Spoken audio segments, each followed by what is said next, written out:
بندے کے اس عمل میں اخلاص نہیں تھا۔ مثلا مال صرف کیا ہے اللہ کی راہ میں، جس کو مال دیا ہے پھر اس پہ احسان جتلایا ہے، یا مال دینے کی وجہ سے اسے کسی بڑے کام پہ مبتلا کر دیا ہے، اذیت دی ہے، ایسے آدمی کو اس مال صرف کرنے کا کوئی ثواب نہیں ملتا۔ اللہ تعالیٰ نے قرآن پاک میں یہ بات بیان فرمائی ہے، لا تبطلوا اعمالکم بالمن والاذی، اپنے اعمال کو احسان جتلا کر برباد نہ کرو، اور اپنے اعمال کو کسی کو تکلیف دے کر بھی برباد نہ کرو۔ اور ان دو چیزوں سے ہٹ کر جو مثبت انداز میں اللہ کی راہ میں مال خرچ کرتا ہے، اللہ فرماتے ہیں الذین ينفقون اموالهم فی سبیل اللہ، وہ مسلمان بندے جو اللہ کی راہ میں مال صرف کرتے ہیں، ثم لا یتبعون ما انفقوا منا ولا اذی، پھر مال صرف کر لینے کے بعد نہ احسان جتلاتے ہیں نہ اذیت دیتے ہیں، تو اللہ کہتے ہیں فَلَهُمْ أَجْرُهُمْ عِنْدَ رَبِّهِمْ وَلَا خَوْفٌ عَلَيْهِمْ وَلَا هُمْ يَحْزَنُونَ، ایسی ہی لوگوں کے لیے میں نے بہت بڑا اجر تیار کر رکھا ہے، قیامت کے دن انہیں پیچھے کا خوف نہیں ہوگا اور آگے کا غم نہیں ہوگا۔ تو جس طرح احسان جتلانے سے، اذیت دینے سے عمل باطل ہو جاتا ہے، ثواب ضائع ہو جاتا ہے، اس کے برعکس جو احسان نہیں جتلاتا ہے، اذیت نہیں دیتا ہے، وہ بہت بڑا اجر و ثواب حاصل کر لیتا ہے۔ امام بخاری رحمۃ اللہ علیہ نے یہاں پر ایک باب قائم کیا ہے کہ صدقہ جب آپ نے کرنے کا ارادہ کر لیا ہے تو اسے جلدی ہی ادا کر دینا چاہیے، دیر نہیں کرنی چاہیے۔ دیر کرے گا تو کیا پتہ ہے موت آ جائے اور وہ ارادہ کیا ہوا ادھر ہی دھرا کا دھرا رہ جائے۔ اس پہ نبی پاک صلی اللہ علیہ وسلم کا اپنا عمل پیش کیا ہے۔ عقبہ بن حارث صحابی رسول ہیں، وہ اس بات کو بیان کرتے ہیں کہ ایک دن نبی پاک صلی اللہ علیہ وسلم نے عصر کی نماز پڑھائی، فَأَسْرَعَ ثُمَّ دَخَلَ الْبَيْتِ، نماز پڑھانے کے فوراً بعد آپ جلدی سے اپنے گھر میں تشریف لے گئے۔ فَلَمْ يَلْبَثْ أَنْ خَرَجَ، اندر گئے اور فوراً پھر واپس بھی آ گئے۔ اندر جا کر آپ نے قیام نہیں کیا ہے، بیٹھے نہیں ہیں، دیر بھی کوئی نہیں لگائی ہے، جانے کے اندر بھی کوئی نہیں دیر لگائی، جلدی سے چلے گئے ہیں، اور واپس آنے کے اندر بھی کوئی دیر نہیں لگائی، بڑی جلدی سے واپس آ گئے۔ تو عقبہ بن حارث کہتے ہیں میں نے کہا خیر تو ہے، اور کسی اور نے کہا یا رسول اللہ خیریت تو ہے، بڑی جلدی سے آپ اندر رکھے ہیں اور جلدی سے واپس بھی آ گئے ہیں۔ تو آپ نے فرمایا کنت خلفت فی البیت تبرا من الصدقۃ، میں گھر پہ صدقے کا ایک سونے کا ٹکڑا چھوڑ کے آیا تھا، میرے خیال میں یہ بات آئی ہے کہ کہیں ایسا نہ ہو اور رات داخل ہو جائے، چونکہ عصر کے بعد تو رات داخل ہونے والی ہے، رات آ جائے، میں یہ نہیں چاہتا کہ صدقے کا مال میرے گھر میں پڑا ہو اللہ کے پیغمبر نے اسی وقت اس کو صدقہ کر دیا، یعنی جتنی جلدی ہو سکی ہے آپ نے اس مال کو اللہ کے راہ میں صرف کر دیا کہ وہ تھا ہی صدقے کا، تو پھر وہ میرے گھر میں کیوں رہے؟ اگر اسی طرح میرے گھر میں رہا اور مجھ پہ موت آ گئی تو کل قیامت کے دن میں اللہ تعالیٰ کو کیا جواب دوں گا؟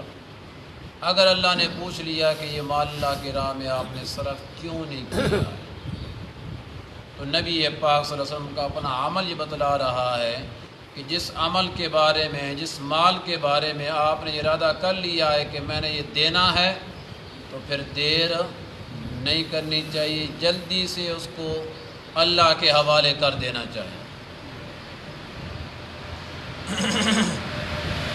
مزید نبی پاک صلی اللہ علیہ وسلم ایک تو خود صدقہ دینے کی ترغیب دیا کرتے تھے اپنے وعظ و نصیحت میں، اور دوسروں کو بھی کہا کرتے تھے کہ اس کی سفارش کرو تاکہ اس کی ضرورت پوری ہو جائے۔ ایک دن ایسا آیا، عبداللہ بن عباس راوی حدیث ہیں، کہتے ہیں نبی پاک صلی اللہ علیہ وسلم عید کے دن نکلے، فصلی رکعتین، آپ نے 2 رکعتیں عید کی نماز پڑھائی ہے، جون سی بھی تھی، عید الفطر تھی یا عید الاضحیٰ تھی۔ آگے درمیان میں ایک اور مسئلہ بھی ساتھ بیان کرتے گئے ہیں، اصل مسئلہ آگے کھڑا ہے۔ لم یصلی قبل ولا بعد، عید والے دن آپ صلی اللہ علیہ وسلم نے عید کی 2 رکعت جو پڑھائی ہیں اس سے پہلے بھی کوئی نماز نہیں پڑھی ہے اور اس کے بعد بھی کوئی نماز نہیں پڑھی، کوئی نفل نماز۔ اس سے یہ بات ثابت ہو گئی کہ عید والے دن جب عید کی نماز پڑھنی ہے تو اشراق اور چاشت کے جو نفل ہیں اس دن پڑھنے نبی پاک صلی اللہ علیہ وسلم کی سنت نہیں ہے، چھوڑ دینے چاہیے، کیونکہ آپ صلی اللہ علیہ وسلم نے نہ وہ عیدگاہ میں جا کے نفل پڑھے پہلے یا بعد، نہ گھر میں پڑھے، اس دن وہ چھوڑ دیے چونکہ عید الفطر کی اہمیت کو ذکر کیا ہے، کہ سارا اہتمام آج عید کی نماز کے لیے آپ نے لگایا ہے۔ تو آپ نے 2 رکعت عید کی نماز پڑھائی ہے، لم یصلی قبل ولا بعد، اس سے پہلے بھی کوئی نماز نہیں پڑھی اور بعد کے اندر بھی نہیں پڑھی ہے، مطلب ہے کوئی نفل نماز انجنا کہ پہلی فجر دی بھی کوئی نہیں پڑھی تھے، ظہر دی بھی کوئی نہیں پڑھی، نفل نماز نہیں پڑھی ہے۔ ثم مال علی النساء، پھر آپ صلی اللہ علیہ وسلم عید کی نماز پڑھانے کے بعد اپنا رخ کیا ہے عورتوں کی جماعت کی طرف، جس طرف عورتیں موجود تھیں۔ وَبِلَالٌ مَعَهُ، اور آپ کے خادم حضرت بلال بھی آپ کے ساتھ تھے۔ فَوَعَظَهُنَّ، نبی پاک صلی اللہ علیہ وسلم نے عورتوں کو واعظ کیا ہے، علیحدہ بیان کیا ہے۔ وَأَمَرَهُنَّ أَن يَتَصَدَّقْنَ، اور ان عورتوں کو یہ حکماً فرمایا ہے کہ آج اس خوشی کے دن میں تم اللہ کے راہ میں مال صرف کرو، صدقہ خیرات کرو، اور دینا بھی نقد ہے، ادھار نہیں کرنا ہے، جلدی دینا ہے اور ابھی دینا ہے۔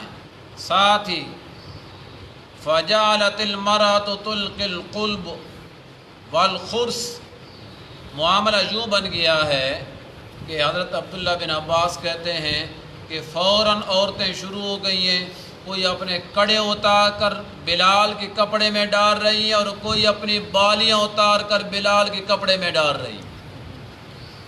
فوراً عمل کیا، جیب میں پیسے نہیں تھے، جو پاس موجود تھا، رسول اللہ صلی اللہ علیہ وسلم کی ترغیب کا اثر ہوا ہے کہ کنگن بھی اتار کر سونے کے اللہ کی راہ میں صرف کر دی۔ دینے ہیں تو بڑی مشکل، عورتوں کو مال بڑا پیارا ہوتا ہے، خصوصاً زیورات، وہ تو اور زیادہ جوڑنے کی کوشش کرتی ہیں، لیکن نبی پاک صلی اللہ علیہ وسلم نے اس انداز میں بیان کیا کہ عورتوں کا ایسا جوش آیا کہ انہوں نے اپنے جو زیورات پہنے ہوئے تھے وہی اللہ کی راہ میں دے دیے۔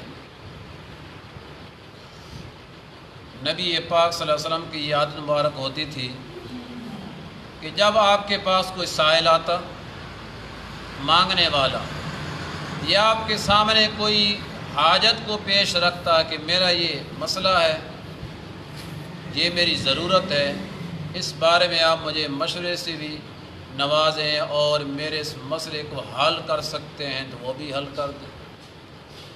نبی پاک صلی اللہ علیہ وسلم بعضوں کا جوں کرتے، اشفعوا، اے یارو یہ جو باڑا بندہ بیٹھا ہے، سائل بن کر آیا بیٹھا ہے، ضرورت مند، کہیں سفارش کرو تاکہ اس کا کام بن جائے۔ سفارش کرو، کسی کے سامنے خود نہیں دے سکتے ہو، کسی اور کو کہہ دو کہ اس کے ساتھ تعاون کریں۔ جو بندہ سفارش کرے گا تو جرو، اس کو بھی اسی طرح ثواب ملے گا جس طرح دینے والے کو ثواب ملے گا۔ تو سفارش کرنے کا بھی کیا ہے؟ ثواب ہے۔ اب بہت سارے آدمی جو آتے ہیں نا یہاں پہ، مدارس والے، مسجد والے، ان سب کا یہ مطالبہ ہوتا ہے مجھ سے کہ آپ نے ہماری سفارش کرنی، آپ نے ہماری کیا کرنی ہے؟ سفارش کرنی۔ سفارش کرنا خیر کوئی بری بات تو نہیں ہے، اب حدیث میں آ گئی ہے نا، سفارش کرو، جو سفارش کرے گا اس کو بھی کیا ملے گا؟ اجر ملے گا، ثواب ملے گا۔ لیکن سفارش کا یہ مطلب نہیں کہ پانچوں نمازوں کے اوپر سفارش چلتی رہے اور نماز پڑھنا بھی جاتے رہے۔ ایک حد ہوتی ہے، ایک ضرورت ہوتی ہے۔ تو نبی پاک صلی اللہ علیہ وسلم بھی کبھی کبھار جو کہہ دیا کرتے تھے کہ سفارش کرو اجر پاؤ گے۔ اور آگے ایک زائد مسئلہ آپ نے بیان کر دیا ہے کہ کبھی اللہ اپنے نبی کی زبان پہ کسی فیصلے کو اپنی مرضی سے نافذ کر دیتے ہیں۔ یہ جو آج نبی پاک نے بیان کیا نا، اشفعوا توجروا، آج یہ نیا بیان تھا، اور صحابہ کچھ اس مسئلے کے اندر بڑے غور سے دیکھ رہے تھے اور بڑی عجیب نظر سے دیکھ رہے تھے۔ اتنا بڑا ثواب صرف سفارش کرنے پہ، ترغیب دینے پہ؟ آپ نے فرمایا ہاں کبھی کبھی اللہ اپنے نبی کی زبان پہ اپنی مرضی کے فیصلے صادر کر دیتا۔ آج اللہ کا یہی فیصلہ ہے جو میں نے آپ کو سنا دیا ہے کہ سفارش کرنے والے کو بھی دینے والے کے برابر ثواب ملے گا۔ حضرت ابو بکر صدیق رضی اللہ عنہ جس طرح خود سخی تھے نا، ان کی ساری اولاد اسی طرح سخی تھی۔ ان میں ایک نام ہے حضرت اسماء بنت ابی بکر صدیق رضی اللہ عنہما۔ ان کو نبی پاک صلی اللہ علیہ وسلم نے فرمایا، وہ خود اپنے بارے میں کہتے ہیں، راوی بھی خود ہیں، کہتے ہیں مجھے نبی پاک نے فرمایا لا توکی فیوکا علیک، اسماء خیال کرنا زندگی میں کبھی بھی صدقہ خیرات کے مال کو اپنے پاس روک کر نہیں رکھنا ہے، دیتے رہنا ہے جو نیت کر لی دینے کی۔ لا تو کی صدقہ خیرات کے مال کو روکنے کی اجازت نہیں۔ کیوں؟ فیوکا علیک، اگر تو نے اس صدقے کے مال کو روک لیا تو اللہ تیرے رزق کو بھی روک لے گا۔ بات سمجھ آ رہی؟ اگر صدقے کے مال کو تو نے روک لیا نا تو اللہ تیرے رزق کو بھی روک لے گا۔ جو ارادہ کر لیا ہے اسے اللہ کی راہ میں جانے دو، اب اسے روکنے کی کوئی ضرورت۔ اور یہی الفاظ دوسرے لفظ میں یوں آتی ہے، آپ نے فرمایا اسماء لا تحصی، گن کر شمار کر کے نہ رکھا کرو، فیحصی اللہ علیک، اگر شمار کر کے رکھو گے تو اللہ بھی شمار کر کے دے گا۔ اس کا مطلب یہ ہے لا تحصی، اللہ کی راہ میں جب دینا ہے بے شمار دینا ہے۔ جب تم اللہ کی راہ میں بے شمار دو گے تو اللہ بھی تمہیں بے شمار دے گا، اور تم اللہ کی راہ میں جب گن کر دو گے تو اللہ بھی تمہیں گن کر دے گا۔ یہ خیال ہے؟ بے شمار لینا چاہتے ہو تو پھر بے شمار پہلے دینا پڑے گا۔ جو نہیں پیچھے لینے لگی ہے تو آپ گن کے دینے کھڑے ہو۔ نبی پاک صلی اللہ علیہ وسلم اسماء سے فرمایا لا تحصی، شمار کر کے نہ دینا، فیحصی اللہ علیک، اللہ بھی پھر شمار نہیں کرے گا۔ البتہ یہ بات ہے، اسی اسماء کو نبی پاک نے فرمایا ارزقی مستطاعت، لیکن خرچ وہی کرنا ہے جتنی طاقت ہے، خرچ اتنا ہی کرنا ہے جتنی طاقت ہے. یہ نہیں ہے طاقت سے زائد خرچ کر کے بیٹھ جاؤ اور پھر خود پریشان ہو کے بیٹھ جاؤ. ایسا خرچ کرنے کی کوئی ضرورت نہیں. نبی پاک صلی اللہ علیہ وسلم نے فرمایا الید العلیا خیر من الید السفلی، اوپر والا ہاتھ نچلے ہاتھ سے بہتر ہے. اوپر والا ہاتھ نیچے والے ہاتھ سے بہتر ہے. نبی پاک صلی اللہ علیہ وسلم نے یہ بات بیان کرنے کے بعد فرمایا وابدأ بمن تعول، سب سے پہلے دینے میں ابتدا ان لوگوں سے کرو جو تمہارے زیر کفالت ہیں. ان کا پہلے حق ہے. آپ کے بہن بھائی ہیں، عزیز و اقارب ہیں، آپ کے زیر کفالت ہیں، ان کو دینے کا دوہرا اجر ہے، ایک صلہ رحمی کا، دوسرا صدقہ خیرات کرنے کا. تو ابتدا جو کرنی ہے ان لوگوں سے کرنے جو آپ کے نیچے ہیں، زیر کفالت ہیں. اور اگلی بات جو آپ نے فرمائی وَخَيْرُ الصَّدْقَةِ مَا كَانَ عَنْ ظَهْرِ غِنَىٰ، بہترین صدقہ وہ ہوتا ہے کہ صدقہ دے دینے کے بعد بھی تو مالدار رہ، غریب نہ ہو جا، خود پھر بھی مالدار رہے اور اللہ کی راہ میں مال بھی صرف کر دے. ایسے نہیں کرنا ہے کہ سارے صرف کر کے پریشان ہو کے بیٹھ جائے کہ اب میں کیا کروں. ایسے کرنے کا شریعت نے حکم نہیں دیا ہے. وَمَن يَسْتَعْفِفْ يُعَفِّهُ اللَّهُ، نبی پاک نے فرمایا جو بندہ سوال کرنے سے بچے گا کہ میں کسی سے مانگوں گا نہیں، اللہ مجھے آپے دے گا. جو بندہ خواہ سوال کرنے سے بچتا ہے یعفِّهُ اللہ، اللہ پھر اسے بچا لیتے ہیں. اللہ آپ اس کے گھر میں مال کو بھیج دیتے ہیں، لوگوں کے ذہن میں ڈال دیتے ہیں فلاں آدمی کے گھر میں پہنچاؤ، اس نے سوال نہیں کیا. اس کا یہ مطلب نہیں کہ وہ مالدار ہو گیا ہے. اللہ آپ لوگوں کے دلوں میں بات ڈال دیتے ہیں.